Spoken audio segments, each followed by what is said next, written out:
day 3 or 4. I can't remember which. It also depends on how you're counting.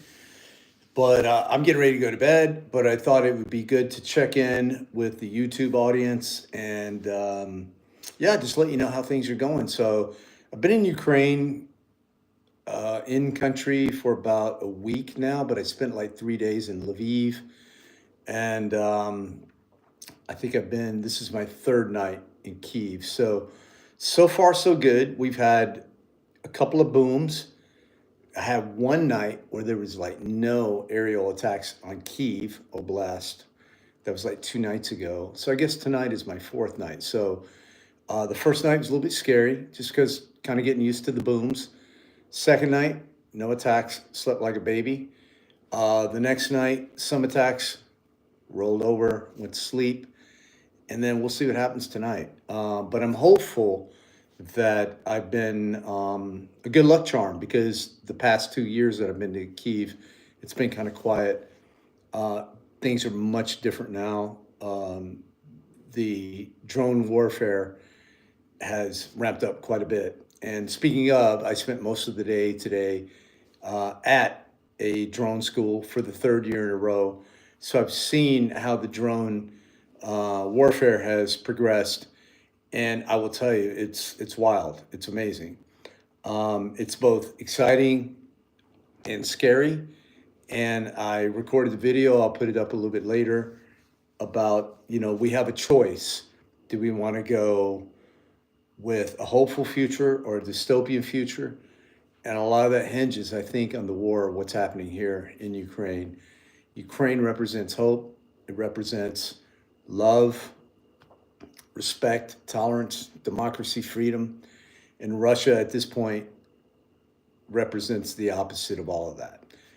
And by nature of, what they've done, they've lost over 1 million Russian soldiers, but they don't care because they don't value human life, right? And that is evidenced by who Russia attacks in Ukraine. And Russia attacks civilian infrastructure, but not just civilian infrastructure in Ukraine: hospitals, maternity wards, playgrounds, kindergartens, schools. When Ukraine did finally strike back and start attacking in Russia and taking the fight to them, always at a military target, try to hold themselves to a higher standard, to a more civilized way of fighting a war, if there is such a thing, and doing their best to just hang on to their values. And I respect that so much. In the drone warfare game, Ukraine is innovating, Russia is copying and mass producing. So it's a game of cat and mouse. Right now, there are some exciting, scary things happening again. But it would be in the United States' best interest to be on the side of A, good and freedom, and B, the people who are innovating, which is, of course, Ukraine. That just makes sense. Or you want to be on the side of Russia, Iran, China, North Korea. Donald Trump needs to answer that question, I think. Whose side is he on? I think most American people are on the side of democracy and freedom.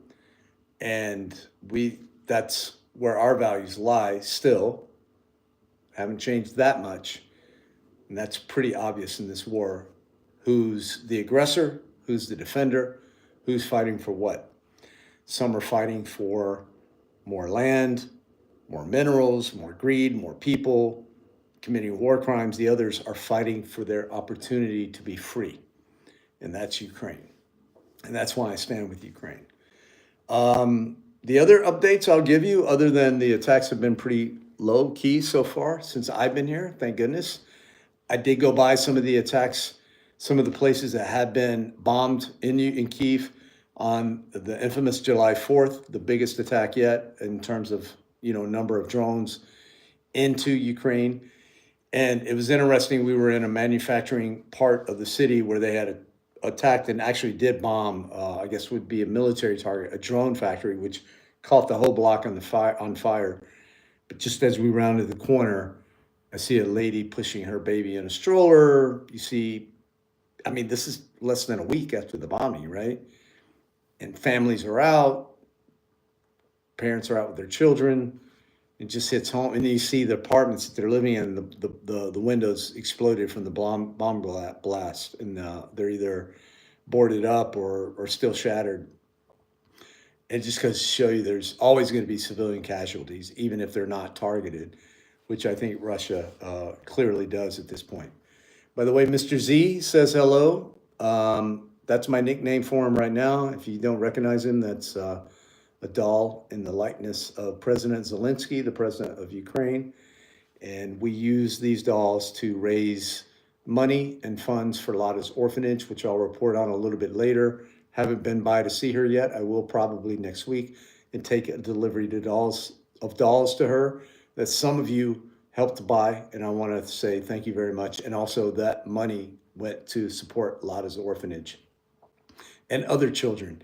And speaking of children, you know, I was talking about the attacks have not been that intense here, but I haven't really talked about when the attacks happen and what happens to you physically when you hear the booms and they're close by. And, you know, whether it be outgoing or incoming, whether it be a missile defense taking down a drone or a drone hitting its target, it's equally scary because it's still a boom and your heart just starts racing. So imagine you're asleep, you're having a peaceful dream, and suddenly, boom, the heart races. And there's nothing you can do about that. So try to calm down and not panic. And then think about, should I go to shelter? Should I go to the bathroom? Is this going to continue? Those of you who live in a place where there are storms, such as tornadoes, you might know a little bit of what I'm talking about, except imagine that every night for 3+ years.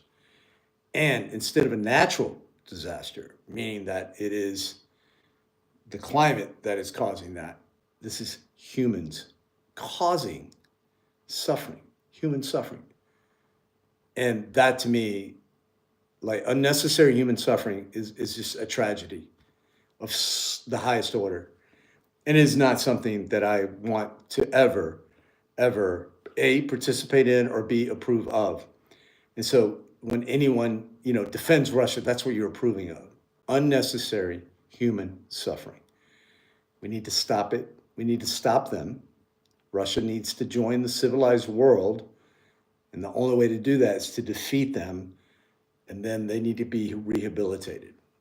Because right now, what they're doing is war crimes again and again and again. And so I'm here to bear witness again for the 4th year in a row. This is my 4th year here since the full invasion.